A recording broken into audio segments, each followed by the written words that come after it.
Your hidden gem has never disappeared.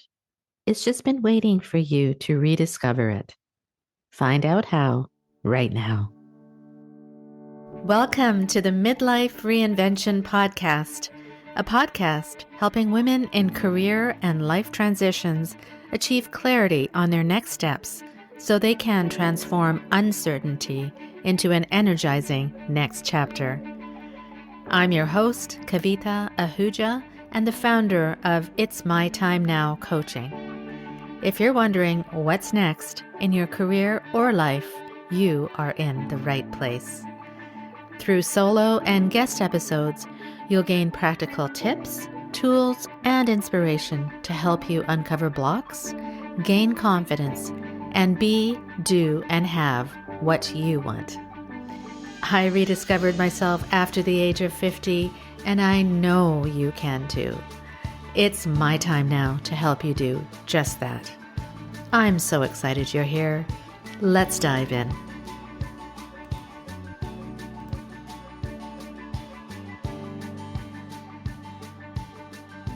There's a moment many women reach when success no longer brings fulfillment, and the inner voice gets harder to ignore. In this episode, you'll discover how to uncover the hidden gem you've been minimizing for years, shift out of self-doubt, and take one bold step toward a more aligned next chapter. And don't forget to stay till the end for something special just for the month of January. Welcome back to the Midlife Reinvention Podcast. I'm your host, Kavita Ahuja. Today, I'm very happy to introduce Sairan Aqrawi. Sairan is an engineer of 35 years. She's a speaker, writer, and business strategist who's helping professionals, especially midlife women, discover their hidden gem and step confidently into their next chapter. Sairan immigrated to the US with just $300 and went on to build an impressive engineering career and is now mentoring emerging and established leaders. She understands the unique challenges that women face in leadership roles, whether breaking into executive positions, managing high-performance teams, or balancing ambition with personal fulfillment. I'm so glad to have you here on the show. How are you doing today? I'm doing great. Thank you, Kavita, for having me. My pleasure. You're welcome. You're welcome. And I always like to start and kind of understand my guest's kind of, reinvention story or reinvention journey. And I kind of mentioned it in the introduction in that your journey began after decades in engineering and you immigrated to the US. Maybe you could tell us a little bit about that. What was that, perhaps the turning point or that inner calling that made you realize that there was a bit of a deeper purpose calling you forward? And, how did that shape what you're doing today? Yes, I feel like the pivot moment did not happen all by sudden. It was with me. There was this loud voice inside my heart and my brain keep telling me there is more to do. This is not what you meant to do for the rest of your life. Yes, you are an engineer. You accomplish a lot with degree. You are a team lead. You are expert at what you're doing. But there is more into it. And I feel it's happened exactly when I finished my master's degree in engineering because I made a mistake by starting my doctoral right after that. I did not took any break. I just started my doctoral while having my kids still 18 months apart. They were just early teenage. They were fighting all the time because they are boy and girl. Mm-hmm. And I thought I can just work full time and do my doctoral. The pivot happened when the school asked me to speak with the younger engineers about the real life of engineers as a female when you go to the workforce, how it's look like. Is it really hitting the reality so fast? Is the first job is going to be your dream job? So when they give me that opportunity, Kavita, I was like, okay, I'm not a speaker. Let me just give it a try. It's okay. I'm still doing it. It's my first semester in the doctoral. So I went there and the head of the women engineering, she contacted me back and she said, the girls loved you. Do you happen to be a coach? And I did not even know what she's talking about because back then, thinking I'm smart, I realized that they also, I'm not really smart because I thought coaching is just a sport coach. So I told her, I was like, yeah, I used to be a swimming coach in my 20s. And she's like, I'm not talking about that. I felt so embarrassed. I was like, then what are you talking about? She said, are you happen to be, I thought you are a business or a life coach. And she made me curious. I was like, oh, I thought coach title is for people who they coach soccer and basketball. She said, no, there is a organization called International Coaching Federation, and you take the classes and you be certified and you become a coach. Well, she made me curious, and here I am. I'm still in my first semester doing my doctoral.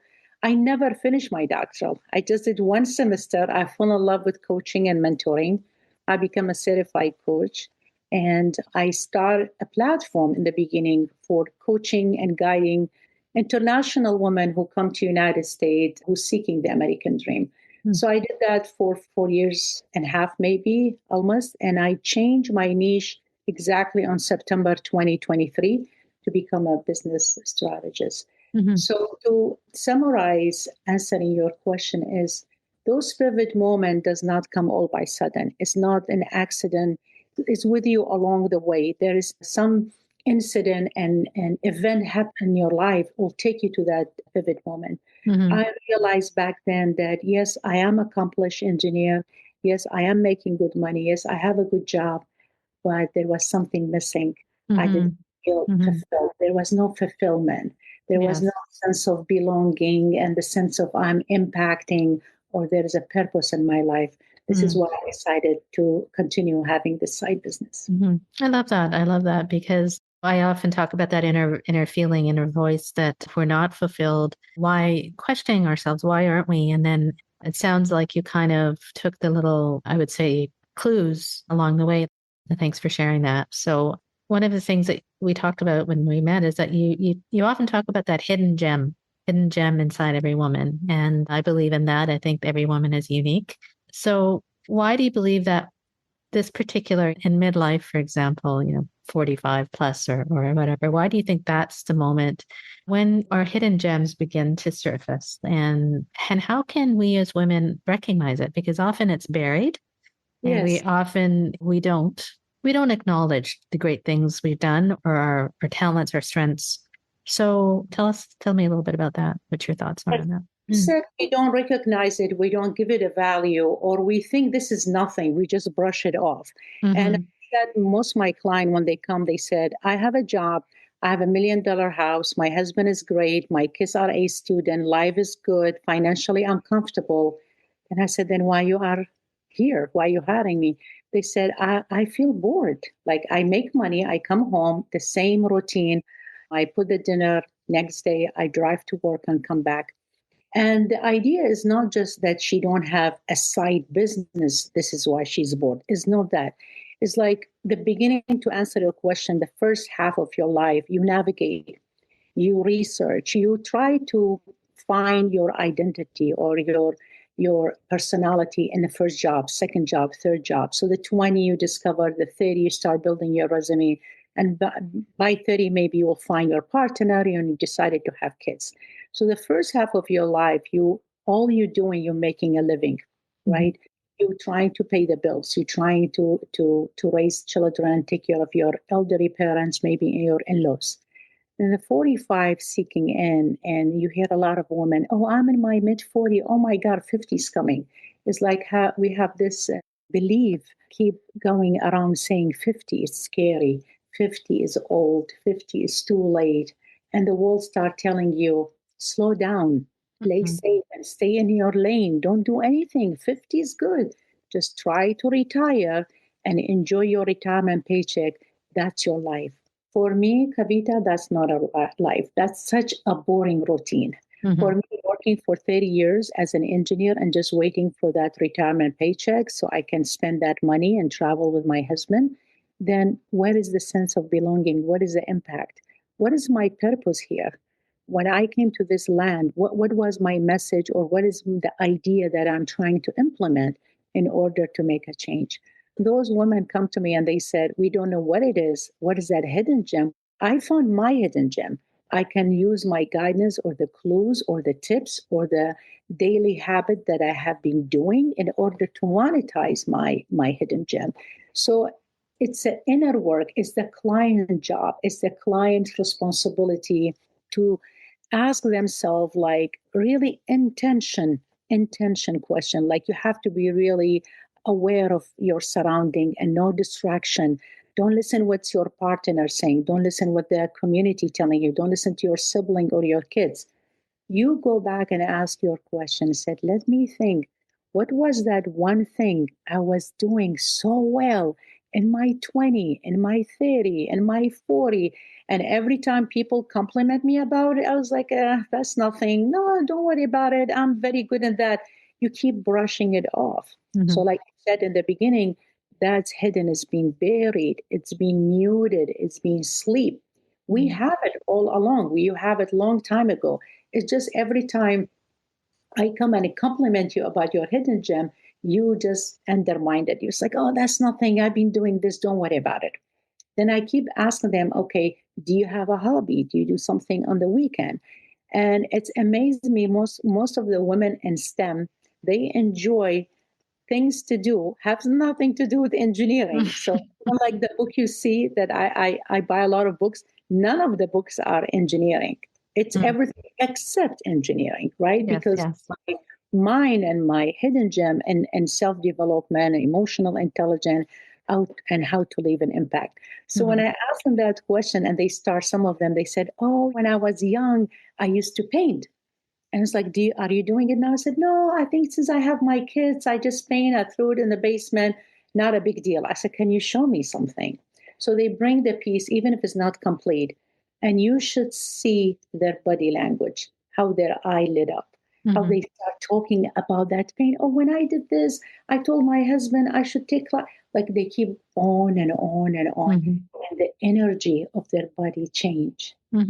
And they start losing the sense of timing by talking about that hidden gem. So I tell them, so do you still love to do that? Yeah, I still love to do that, but I have 9 to 5 job. My son is going to college. My daughter is still teenage.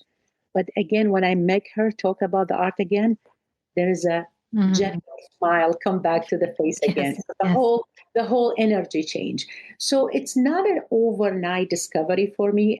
Absolutely. I love that question about what is my sense of belonging and what is my impact. I really like that. What you're describing, as I often talk about, is your Ikigai, your reason for being. And when you uncover your passions and your strengths, your passions and your values and intersect, that brings a lot of this positive energy or anabolic energy into your life, which you described if it's painting or other passions that we don't recognize. And it's important to recognize those and see what really brings that positive energy in our life. So, Sairan, you mentioned briefly about as we turn 50, there's certain expectations in society, in the workplace, and especially when you're being in male dominated industries, tech industries, with ageism, how can women kind of reframe the stage and actually reclaim their confidence and despite these biases that exist? Yes, a great question. So, if I again tell you that if you follow certain steps or if you read certain books or if you take those kind of training, your sense or your feeling about ageism and unfairness is going to go away. Those are going to stay forever. We can talk about it from now until 100 years. We enjoy something called negative label. I don't know why. I don't know if it's something that we grow up with it. We feel comfortable. We feel like if I just say I have this bad incident, we keep labeling things, meaning like I've not been treated equally. Well, when I enter the room, everybody look at me like I don't know my things. If we just pause and we put those labels away for a second, I'm not telling you it's not there. Again, I am admitting they are there and they're going to stay there forever. But if we just put them on a side and work on the soft skills, but if I act with confidence, being competent about what I am doing, guess what? When I enter that room, you will see it's so contagious. Everybody will treat you seriously because you treat yourself seriously. And I see that on the younger engineer because they come and complain to me and the team. They said, "Oh, we sit on the staff meeting." And no one asked us if we have a question. No one cared about us. And I always remember those young engineers, they sit where the exit is, like the door. And one time I was curious. I called one of them. I said, why in every staff meeting for the engineer, you go and sit beside the door. She said, no, I just don't want to stand up on the big table so people not notice if I use the bathroom. I said, what is wrong with using bathroom? I stand up and I leave if I want you to use the bathroom. She's the same girl come to me complaining that the chief engineer never asked her if she has a question. Well, you are shrinking yourself. You are not taking yourself seriously. You are making yourself small by sitting beside the door, excusing that you're sitting over there because you want to use the bathroom. How are you expecting other to see you? You are unseen by your hand. You make yourself unseen. And I'm not advocating or advising younger engineers to come to the table and hit the table with their fists and being aggressive. Not that, but have a personality, have that space, like you said earlier, claim that space, sitting on the table, put your hands on the table. And even if you don't speak, ask a question, be engaging. Don't be in the background expecting me to recognize you. You are the one who set those labels for yourself. So I feel like women, we are guilty sometimes for the way how others treating us because we already set up those boundaries. I am less. I'm sitting beside the exit. I don't need to talk. I don't need to participate. Then by doing this, how are you expecting others to take you seriously in that manner? So reframing it, that not understanding that maybe those biases, but not accepting them and in fact speaking up. And I think that you had told me that when you turned 50, you actually became more brave and you became bolder and you started speaking in public on stages and all of that. And so where did that come from? Like, how did that shift in you? And I know that happened to me. Like I was in the corporate world for 25 years. And around the time I turned 50, similar to what your story is that I knew that there was something more.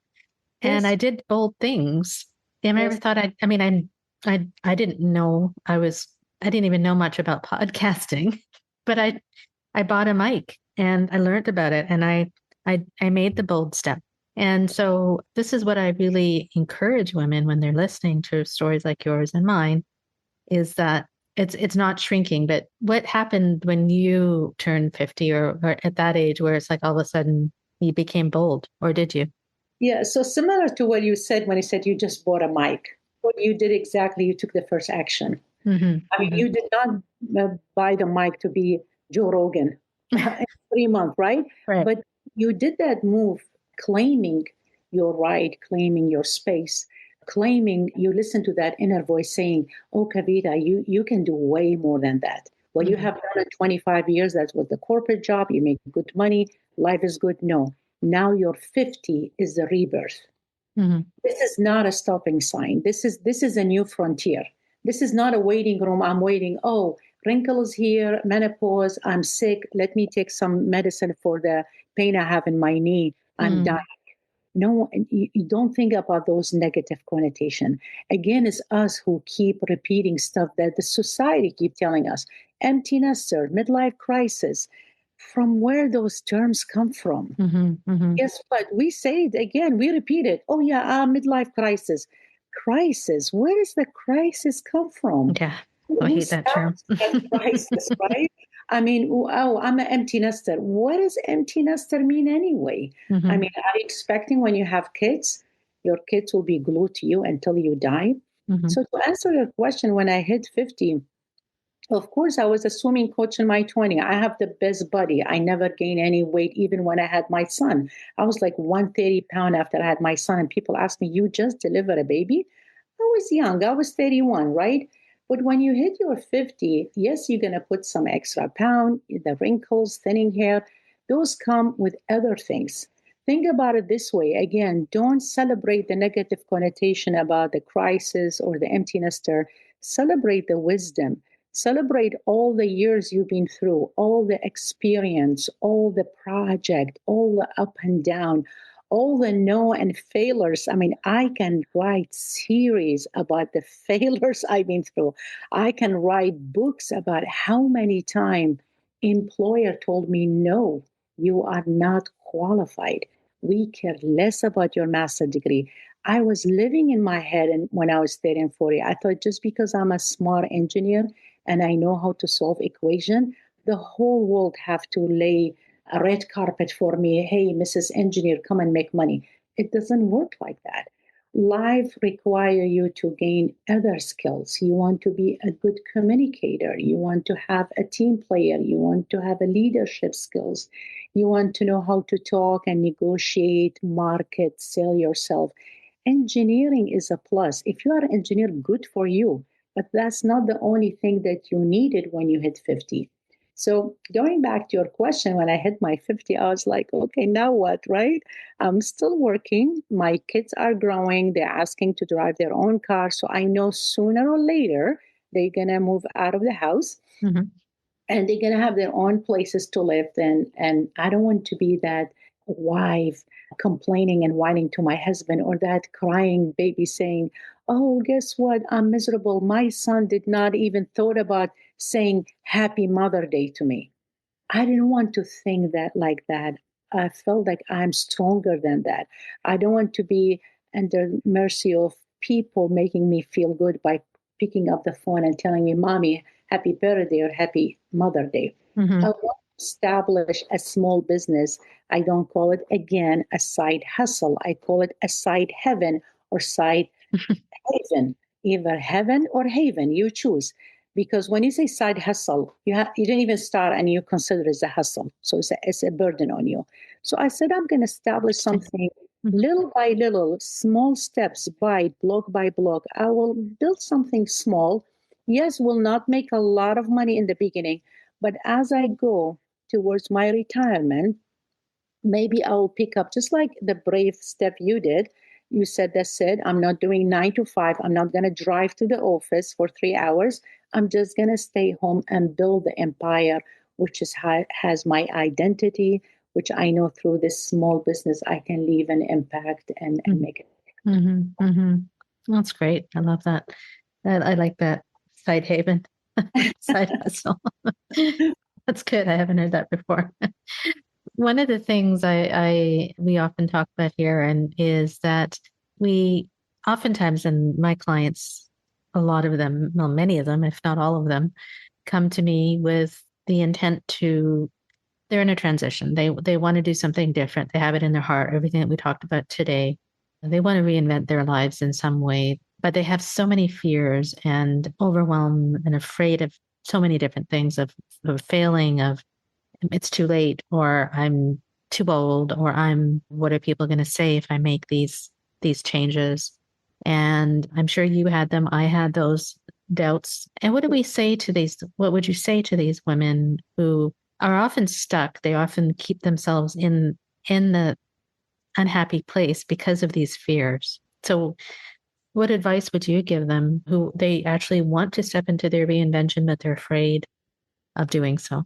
Another great question, Kapita. Thank you. So when you say stuck, if we define the stuck word, well, imagine if that woman feel like she's stuck inside a box, right?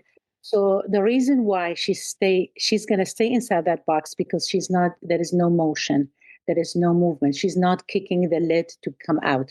So the opposite of stuck, it's making a move, taking an action. There's a motion behind it. So even when they said, like I read it somewhere, like in psychology, they said if you feel just about you become depressed or there's a gloomy day and you don't like to do anything, they said start like doing a little bit walk or exercise, because they find out when you move your body, that's emotion, negative emotion, going to transfer automatically to something positive. So as you said, yes, a lot of women come to me and they have that fear from the embarrassment. They are afraid to make that big move. They tell me in the law school, they are lawyers, but they love to write. And they are embarrassed to tell their partner or their mom or their sibling, I'm the smart lawyer making that much money. Now I want to write a book. I ask that question. Is your why is to satisfy others or to fill your dream? They said, of course, filling my dream. I said, why are you going back again for the validation? You become a lawyer to satisfy, I don't know, your parents' ego, whatever, your dad. You've done it for 30 years. Now you are in your 50. When you're going to fill and live your dream? Isn't that the time you have to claim it? Well, how about if I fail? How about if you succeed? Why you have again the label of the negative thing? How about if you succeed? And who told you you're going to succeed in 6 months? No one succeeds in 6 And months. also, what's the definition of success? What do you mean by that? Right? Yes. Yeah, By success by whose standards? yes. Yes. And you going back to your question, we say they are a fear of something and they think they are having doubt or capability to in their midlife to do what they love to do. Normally, when I ask them the question, I said, where does those fear come from? Mm-hmm. When I go deep down, like when coaching, we peel the onions to go deep down. Where does those emotions come from? Not trying to be a therapist here, but they tell you, oh, when my first husband told me I'm just a dull, beautiful face, I'm not capable to do anything. Mm-hmm. So then you find out those beliefs were old belief. That's their exes, sibling, parents, friends. Someone was mean to them in their 20 and 30. They told them they are not beautiful, they are not too skinny, they are not too smart. So those beliefs stay with them until 50. Mm-hmm. Then I come and ask them, I said, do you think those beliefs been expired yet or outdated? They said, what does that mean? I said, those beliefs already been expired. You're 52. You still think about the guy who you were dating when you were 24, when he told you you're overweight. And now you have a beautiful body. You're still thinking about what he told you. Yeah, but I was overweight. I said, that's in their 20. You're 52 now. You're still carrying that belief, which is 100% expire. 100% outdated. This is why I call midlife's a rebirth. This is why your podcast, Reinvention, I got attracted to it because it's all about reinvention. You are not changing your identity totally. You're not coming and say, I'm starting from scratch. There is no starting from scratch. Your midlife is starting from experience. Just recognize it, love it, and claim it. Wonderfully said. I often say that if not now, when? And yes, exactly. It's not starting from scratch. And that's one of the fears is many of my clients say, well, I don't know. I've been doing this for so long and I just don't know. I can't start from scratch. And I said, okay, well, you're not starting from scratch. Look at all that you've done. What have you let's investigate and see what actually your strengths are right now. And look at all you've done and celebrate it. And that's the starting point, because when we actually have that celebrating ourselves, that's when we get the confidence and that to think outside of the box, to say how can I apply my skills and my passions into something maybe different, sure, but something that's going to expand myself just for me. I think we both are very passionate about this, so that's why I think this conversation is very important. I think the more and more we talk about this, and then more and more women are listening, are hearing this, it's possible. I mean, if you and me can do it, anyone can do it. If I'm an immigrant, you're an immigrant, it doesn't even matter. It doesn't matter where you're from. If you have that desire and belief that there is more, then you're obligated to bring it out into the world, right? Would you agree? Or totally, there is no age defining. Like if you have this enlightenment and realization in your 50 or 60, nothing wrong with that. But please don't carry it with you until you die. Then you say, I wish if I started this. Oh, I wish if I done that. Don't take that if with you until you die. Do it now. Either you're going to fail or you're going to succeed.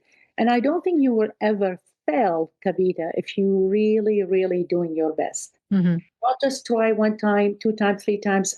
I didn't happen. It's a continuous. That's why I have in my Instagram, I think I wrote it many times, the definition of success. I always said success to me is the relentless energy that you keep progressing. It's keep improving, right? This is the definition of success. Look at your podcast. Look at the podcast you're doing now. It's much better than the first podcast you did. Look at the first speaking gig I did. Oh my God, I was so bad. Oh my God.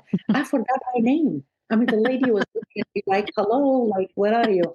I was thinking about what to cook for dinner. No, seriously, because it was late. Well, we're humans. I was thinking about what to cook for dinner. And they were like expecting this smart engineer to say something.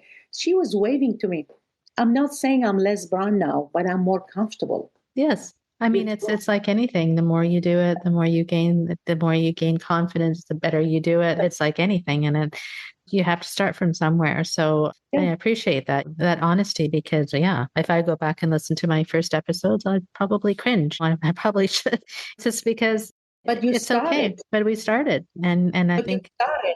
yeah, Yeah. and I And think you that, got a point because you did all those other episodes. This is why yeah, this yeah. you are very good at it. Yeah. Well, thank you. Thank you. Yeah, it's all about inspired action. It's just about taking that action and in a way that you know that you can do it, and dim those other negative influences, either internal or external. We could probably talk for a long time, so much. I We really both appreciate, yes, I really appreciate your perspective and sharing your story, Sairan. So please tell us, if for the people listening, what's next for you, where they can find you if they're interested in learning more. Yes, I will share my info, but first I want your audience to, after they listen to you and me, at least to take one bold action, one fearless action, one bold action by sitting down and think about what they have been complimented about along like 20, 30, 40. What is people normally telling them they scale out and they're doing very well? These are clues to your hidden gem. These are clues to your side business. Please don't mute them again. They've been muted enough. We brush them off enough. We make them to go to sleep, or we kill them enough. And we are the worst enemy for ourselves. We Yes. bully ourselves, right? We bully all the time. We put ourselves in the bottom of the list. We take care of everyone, and we tend to have the ability to be diplomatic with everyone except ourselves. So I encourage all your audience, and for the sake of giving complimentary to your audience, if they mention your name and your podcast, I'm willing to give them 15 minutes complimentary call. And in Instagram, if they want to have an online business, they can call me and I can have them build their page on Instagram. And also, if they have a LinkedIn page, I can make their LinkedIn page more appealing and more attractive. So they get 15 minutes complimentary in both, 15 minutes in Instagram and 15 minutes on LinkedIn. My info is all available in my website, sairanaqrawi.com. And I'm available on Instagram. And my LinkedIn is merely about my engineering. So I don't do much business and in my LinkedIn, because I keep it like separate, my day Sure. job, Sure. separate. Yes. Well, we'll absolutely have all your links. And thank you for that offer for the listeners. And I would encourage anyone to take advantage of it. I really appreciate your time coming on the show today and your insights. And they've been valuable, and just it's important to have these conversations. So continue to do the great work that you're doing. And I wish you all the best. Thank you, Kavita. Thank you for having me. You're welcome. I trust you enjoyed today's conversation with Sairan, and it gave you some food for thought. And as we wrap up today, here are a few powerful reminders from today's conversation. Number 1, your pivot doesn't arrive overnight. It reveals itself through clues, nudges, and moments you've been ignoring or brushing aside. Number 2, midlife is not a crisis or an ending. It's a reinvention rooted in wisdom, experience, and self-trust. Number 3, confidence isn't something you wait for. It's built through action, presence, and claiming your space. And number 4, you are not starting from scratch. You're starting from everything that you've lived.